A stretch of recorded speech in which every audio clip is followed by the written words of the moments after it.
You ever look someone in the eye, someone who's held your child, eaten at your table, called you family, and realize they've been plotting your downfall the entire time? Yeah, that happened to me. My name's Kiara. I'm 28. I live in South LA. I've been a single mom since I was 19, and my 4-year-old son, MJ, is the only reason I haven't crumbled. I work as a cashier at a grocery store about a mile from my apartment. It's not glamorous, but it keeps the lights on and food in our bellies. We're not rich, but I fought tooth and nail to give my son a better life than I had. Most mornings, I'm up by 5:30, packing MJ's little lunch bag with peanut butter sandwiches and fruit cups. I drop him off at daycare by 7, clock in by 7:30, and stand on my feet for 10 hours straight, smiling at customers who barely look me in the eye. It's exhausting, but it's honest. Now here's where things get tricky. I've got this best friend, Tasha. We go way back, like middle school back. We've cried together, fought together, grown together. She's got a daughter too, just 2 years old, cute as a button. Tasha's always had a rough go. She's bounced between jobs, boyfriends, apartments. I've helped her more times than I can count, paying for her phone bill when she got cut off, buying diapers when she came up short. I never asked for anything in return. That's just how I was raised. Help your people, especially when they're struggling. But now I realize, sometimes the people you help the most are the ones who hurt you deepest. That week started like any other. I was tired, stressed, but surviving. MJ had just recovered from a cold, and I'd missed a shift taking care of him. Rent was due in 5 days, and I was already calculating which bills I could pay late without penalties. Then, out of nowhere, Tasha texted me late Thursday night. "Girl, can you watch Nia tomorrow night? I got a family emergency. I gotta go up to Bakersfield." I didn't even hesitate. I said yes. Even though I was scheduled for a 10-hour shift and barely had the energy to cook dinner, I said yes. That Friday, I worked my shift, picked up MJ, then swung by Tasha's to grab Naya and her overnight bag. Tasha looked frazzled, said she'd call when she got there. She never did. That night was hard. MJ was cranky. Naya cried for her mama. I cooked spaghetti, gave them baths, then finally got them to sleep around 9:30. I crashed on the couch in my work uniform, smelling like ground beef and baby powder. I heard sirens outside around 11, but in LA you get used to that sound. What I didn't know is that while I was in my living room folding tiny socks and wiping crusty noses, my life was being destroyed. But the devil doesn't knock before he enters. He slithers in, wearing your best friend's smile. And the next morning my door would get knocked down. Literally. That's when the real nightmare began. I was woken up the next morning by a fist pounding on my door. It was 6:13 a.m. MJ stirred on the couch next to me, and Nia was still asleep in the playpen I set up from Tasha's stuff. I wiped the sleep from my eyes and stumbled to the door. When I opened it, I was blinded by red and blue lights. There were 2 LAPD officers, standing with hands already hovering near their guns. "Kiara Davis?" Yeah, I croaked. "Step outside. Hands where we can see them." I blinked, thought maybe I was dreaming.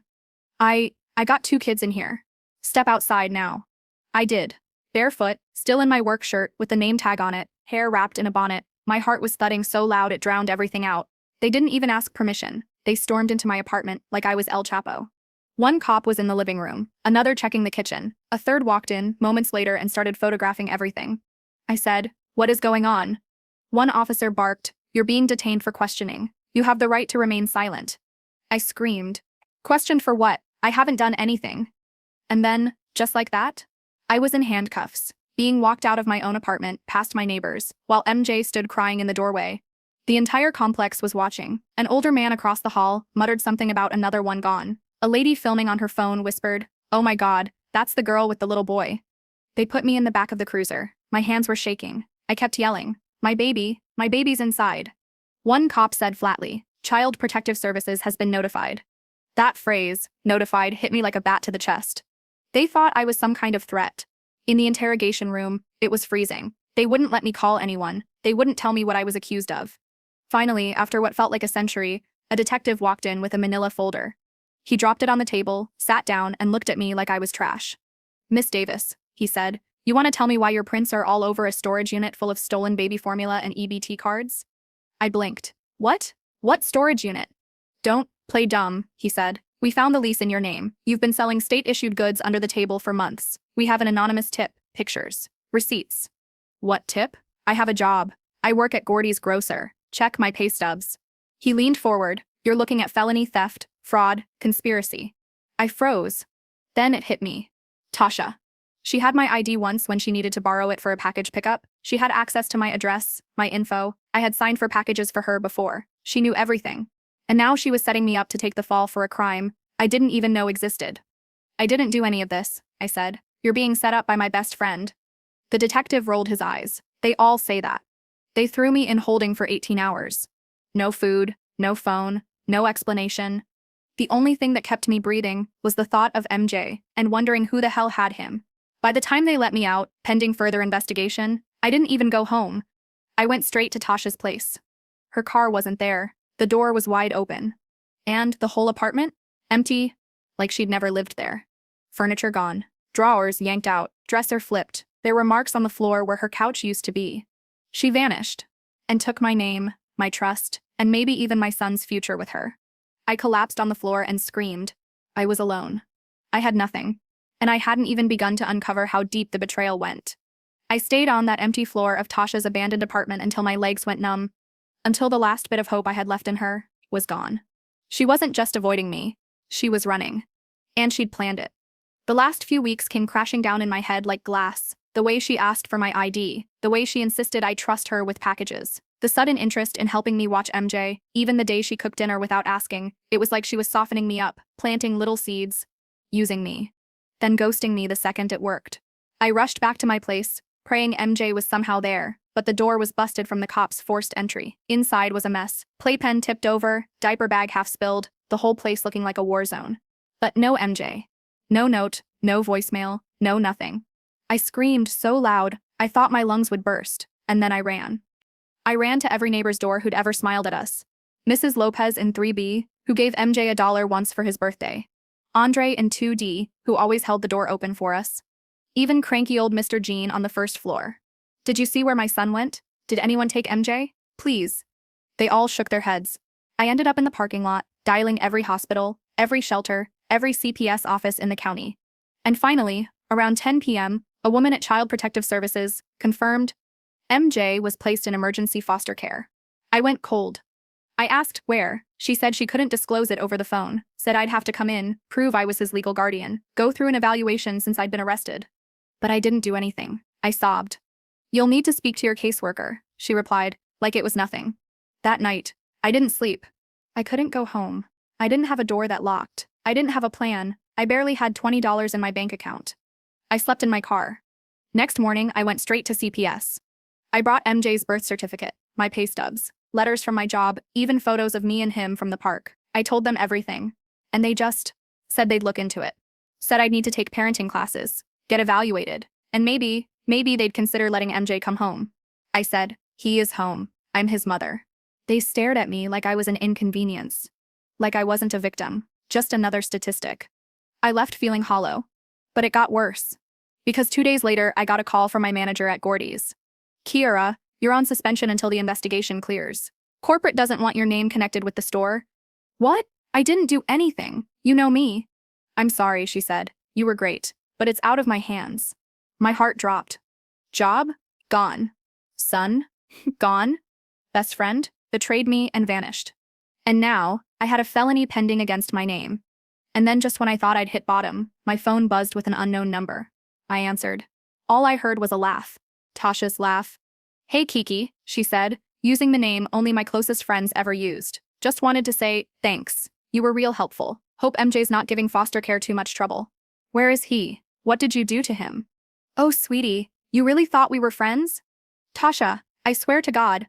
"Girl, calm down. I just needed a face to rent the unit. You practically handed it to me. That's on you. You stole my life." She laughed again. "I upgraded mine. You downgraded. Circle of life." I froze. "You're gonna pay for this," I whispered. "Oh, honey," she said. "You already are." Then the line went dead. I stared at my phone so long it started to overheat in my hand. That was the moment something inside me shifted. The grief twisted into something else. Rage. If no one else would believe me, if the system wanted to treat me like trash, then I'd become the storm they didn't see coming. After that call, I didn't cry. I didn't scream. I studied. I sat on that motel bed. Yeah, I was in a $1.48 a night Roach motel by then, with my phone in my lap and every piece of information I had about Tasha laid out. Old messages. Photos with timestamps. Voice notes. That weird sticky note she left once with a long string of numbers. At the time I thought it was a grocery list, but now, it looked more like a code. I screenshotted everything, backed it up in 3 different drives. I even downloaded a call recorder app in case she called again. Because if the system was going to treat me like a criminal, Then I'd become one on my own terms. The next morning, I drove to that shady storage unit. The place was crawling with more cameras than a casino, and the front desk lady had all the warmth of a brick wall. She squinted at me like I owed her something. I said, "Hi, I'm following up on Unit 204B. My friend Tasha rented it under my name and left something valuable inside. She ghosted me and I'm worried." She blinked. "You got ID?" I handed it over. She looked at the screen. "This name matches the account, but the rental was closed out 2 days ago, emptied and cleaned, nothing left inside." I paused. "Can you show me security footage?" She laughed in my face. "Ma'am, that would require a subpoena." Right. So I left. But I didn't go far. I parked across the street and waited. Hour passed, then another. Then a delivery truck pulled up. A guy in a brown vest rolled out boxes to a unit 2 rows over. I recognized the shape of the locks on the dolly. Same ones we used to receive stolen merch. My heart raced. I waited till he left, then walked down the row like I belonged there. When I reached the unit, I noticed a small sticker in the corner, one I'd seen on packages Tasha used to stack at my place. She was still using this facility, just under a different unit. I took a photo. I didn't break in. Not yet. I wasn't ready to get locked up while MJ was still out there. Instead, I drove to the library, pulled up the computers, searched everything I could about identity theft charges, criminal offenses, storage unit fraud, CPS lawsuits, anything. Then I dug into my old texts with Tasha, found the time she mentioned a cousin in Charlotte who helped her get out of a bind. I reverse searched the number from the time she borrowed my phone. It led to a burner app. But the voicemail linked to an email account. And the email, stupidly enough, still had a public Google Photos page. Guess what I found? A selfie of Tasha with a guy, both wearing matching hoodies that said Queen Boss and Trap King. The GPS stamp? Atlanta, Georgia. That was my lead. I packed a duffel. Texted my job that I was taking a leave of absence, not that it mattered anymore. Then I drove. 9 hours straight, no music, no stops longer than 5 minutes. Just the sound of the road and the thought of MJ's little giggle when I tickled him, the way he said mama with his sleepy voice, the way he'd rest his cheek on my chest like it was home. I was going to bring him back. No matter what. Atlanta was a maze of shiny buildings and shady corners. I started with the hoodie. The brand was niche, sold only by a handful of black-owned boutiques downtown. I went to 3 of them showing the photo. The third one recognized the guy. "Yeah," the cashier said. "That's Drew. He resells merch out of his trunk. Used to date this girl with green braids and sharp nails. She had a baby, right?" My eyes filled with tears. "Yes," I whispered. "Where do they stay?" The cashier hesitated. "They used to post up near Edgewood." She sold fake lashes from her car. I thanked him and left. Edgewood. I drove around the area like a private detective, scanning every alley, every parking lot. Then, around midnight, I saw her. Tasha. Standing in front of a liquor store, smoking, wearing a different wig, but the same smirk. And she wasn't alone. MJ was in a stroller, half asleep, holding his toy monkey, the one I'd sewn his name into. My heart dropped into my stomach. I parked across the street and pulled up my phone, dialed 911. My hands were shaking. "Yes, I'm in Atlanta. I found the woman who kidnapped my son. She's using a fake identity. Her name is Natasha Carter. My son's name is MJ. He's in a stroller right now. Please, please, please hurry." Dispatch confirmed they were sending units. "Don't approach her," they warned. "Let officers handle it." But I couldn't wait, because Drug came out of the liquor store and said something. Tasha laughed. Then they turned to walk away. MJ was leaving with them. I couldn't let that happen. So I ran across the street, straight into traffic, nearly got clipped by a delivery van. "Tasha!" I screamed. She turned. Her eyes went wide. "How the hell?" I lunged for the stroller. She shoved me hard and screamed, "He's not yours." I screamed back, "I'm his mother." Drew stepped in, raising a fist, but then, red and blue lights lit up the block. Cops flew in from both ends. Hands in the air, "Step away from the child." Tasha ran. Drew bolted down an alley. I collapsed over MJ's stroller, sobbing. A female officer pulled me back. "Ma'am? Are you okay? Is this your son?" I nodded, unable to speak. She asked for ID. I showed her everything. Within minutes, another cop returned holding Tasha in cuffs. Her wig was half off and her lip was bleeding from the tackle. She looked at me with pure hatred. "I should have sold him when I had the chance," she spat. I lost it, screamed so loud they had to pull me away.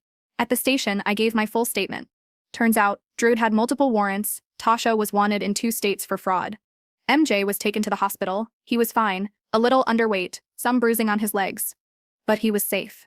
And he recognized me the second I walked in. Held his arms out and said, "Mama." That moment, I will never forget it. But my fight wasn't over. Because even after everything, I still had to prove to CPS that I was stable enough to get him back. And that's where the real war began. You'd think after 3 weeks in county, I'd be used to waking up to noise. But this morning, it was different. I woke up to silence. Cold silence. I didn't have to share the cell. They moved my bunkmate somewhere else overnight, and for the first time, I could actually think. That's when it hit me. The daycare. MJ's daycare. I dropped him off that morning, with both kids, MJ and Tasha's daughter, the morning after the robbery. I'd been too dazed, too traumatized to remember that detail in full until now. I jumped up and begged the next officer I saw to let me speak with my public defender. It's urgent, I told her. It's about my alibi. It took hours to make the request go through, but when I finally got my meeting, I laid it out. Check the daycare. There's footage. Cameras by the front door. I dropped the kids off. That proves I wasn't running. That proves I wasn't hiding. My public defender looked surprised. Like maybe for the first time she thought I could actually be innocent. 3 days later, I was called in again. She had the footage. There I was, standing outside Kitty Steps daycare at exactly 6:57 a.m., holding a toddler on one hip and MJ's hand in the other. I was in the same sweats I wore the night before, eyes puffy, hair tied up sloppy. I looked like I hadn't slept, because I hadn't. And here's the kicker. The timestamp on the robbery was 11:06 p.m. How would I have gotten home, cooked, bathed 2 kids, tucked them in, committed a robbery, and been back out at daycare with 2 kids again before 7 a.m.? It didn't add up, not for a second. They started digging. A new detective, someone not emotionally invested in the original arrest, took the case. He reviewed the supposed anonymous tip that named me. It came from a blocked number, but eventually the phone company traced the GPS activity. It was Tasha's phone. And guess what? Tasha never left Los Angeles. No family emergency, no road trip. Her phone never left a 5-mile radius from her apartment the whole weekend. She never went out of town at all. In fact, her phone pinged near the store during the exact time of the robbery. And the final straw? The camera that had caught the blurry figure entering the grocery store after hours, the one in the security footage they used against me. They finally enhanced the frame. The shape of the person? Definitely shorter than me, different gait, limp on the left foot. I don't limp, but Tasha's boyfriend, Corey? He got into a motorcycle accident 6 months ago and still limps on his left leg. Suddenly, the whole thing started to unravel. When I say I was shaking in that meeting room, I mean my body vibrated, not out of fear, but out of rage. She used me. She knew exactly how exhausted I was. She knew I'd say yes. She knew I wouldn't ask questions. She used my kindness, my routine, my job. She set me up like I was just a pawn on a board she controlled. All for what? $4,200. And a few scratch-off tickets. She risked my freedom, my son, my name, my life. I asked the detective, so what happens now? He just said, we're gonna bring her in. But that wasn't enough for me, not anymore. I didn't just want her caught. I wanted everyone to know what she did. She took my trust and set it on fire. And now? It was time I started reclaiming the pieces of myself she tried to bury. The day they brought her in, I didn't know. No one told me. I was still in county, still waiting on the paperwork to clear. But I felt something shift in the air, like an earthquake rumbling below the surface. Later that evening, my public defender showed up again. This time she smiled before she spoke. They picked her up an hour ago. I didn't cry. I didn't cheer. I just exhaled, for the first time in weeks. But it wasn't over yet. See, Tasha didn't crack right away. She played dumb. She said, I have no idea what this is about, like she hadn't destroyed my life. But they had the footage. They had the GPS. They had the bank deposits. She deposited part of the stolen money into her account in small spread-out payments, all under $500 to avoid red flags. Classic amateur move. And they had Corey. They picked him up too. But here's where it got wild. Corey flipped. Oh, he sang like a choir boy. Said the whole thing was Tasha's idea from the beginning, that she'd been watching me for months, learning my schedule, learning when I worked, when I had the kids. She'd even gone through my purse a few times to figure out which keys were for what. She wanted someone predictable and soft, and apparently I fit the bill. He claimed he didn't even want to do it, said she convinced him, promised him she'd take the fall if it ever got traced. Now, she was blaming him. And that's when detectives decided they needed to set the record straight. They called me in, not for questioning, but for something else entirely. Would you be willing, they asked, to speak to her while we record? Maybe convince her to talk? I froze, my stomach twisted. They were asking me to wear a wire. I wasn't a cop. I wasn't trained. I was a mom, a woman who just wanted to get back to her son. But there was a fire in me now. Tasha stole so much I needed her to say it, out loud. So I agreed. They dressed me in my regular clothes, the same hoodie Tasha gave me for my birthday months ago, ironically, and they brought her into the same room under the pretense of a mediation. When she walked in, her face dropped. She hadn't seen me since I was arrested. She tried to play it cool, like nothing happened. "Oh my God, girl," she said, faking concern. "Are you okay? What did they do to you in there?" I stared straight at her and said, "They told me everything." Corey flipped. That wiped the smirk off her face. "What are you talking about?" she whispered. "You set me up," I said. "You knew I'd watch your daughter. You knew I'd keep the car running. You planted the damn mask under my seat." Silence. Then, she leaned back and shrugged. "You were gonna bounce back," she mumbled. "You always do. They were never gonna charge you for real. They kept me in for 3 weeks." "Okay, well, you're out now, right? And it's not like you got a record." That's when I couldn't hold back. "Are you insane?"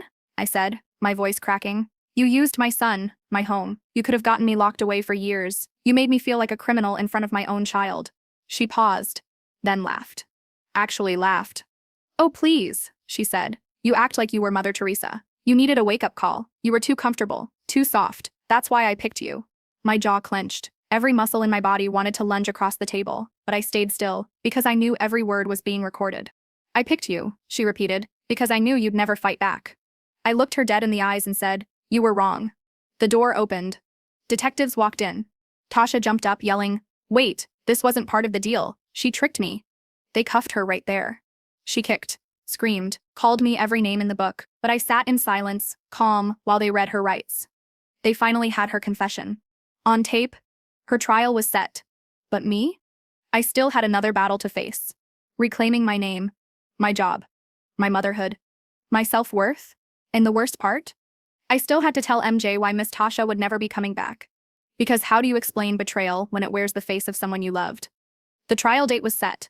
Tasha was facing a laundry list of charges: conspiracy, burglary, child endangerment, obstruction of justice, and more. And thanks to the wire recording and Corey's statement, the case against her was solid. Or so I thought. The prosecution kept telling me, "It's open and shut, she'll try to plea out." But I knew Tasha. She didn't do shame. She didn't fold, she performed. And that's exactly what she did in court.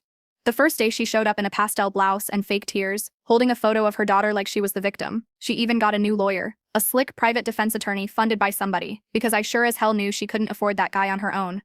I watched from the witness bench, gripping the armrest, while they tried to paint me as the reckless one. They claimed I was a willing participant, that I had a motive: student debt, single motherhood, financial strain. They brought up my search history, which included looking up how long someone could be held without charges. They twisted it, made it sound like I was planning something. They even subpoenaed my bank records and showed I'd received 2 random $300 deposits a few months prior. I knew exactly where those deposits came from: a bonus from a freelance gig I did and a birthday gift from my cousin, but in court it sounded criminal. And then, they did the most evil thing of all. They called MJ to the stand. Not to testify, thank God, but to establish my emotional state the night of the crime. I saw my baby walk in, holding his little backpack, looking around the courtroom like it was some kind of assembly. He saw me and waved. I burst into silent tears. They didn't let him speak, but just the image of my child, surrounded by lawyers, bailiffs, and strangers in suits, wrecked me. I realized then that even justice could be a battlefield. When I finally took the stand, I told everything. How we met, how she earned my trust, how I believed she was family, and how she used that trust to destroy me. I looked straight at the jury when I said, she knew my son had asthma, she still left him in the car. If the weather had been hotter, or if someone else had called the cops instead of knocking on the window, he could have died. A few jurors flinched. Still, Tasha smiled. Like she knew something we didn't. Like this was her game and we were all just pawns. That night, back at my apartment, I noticed my door was slightly ajar. My heart dropped.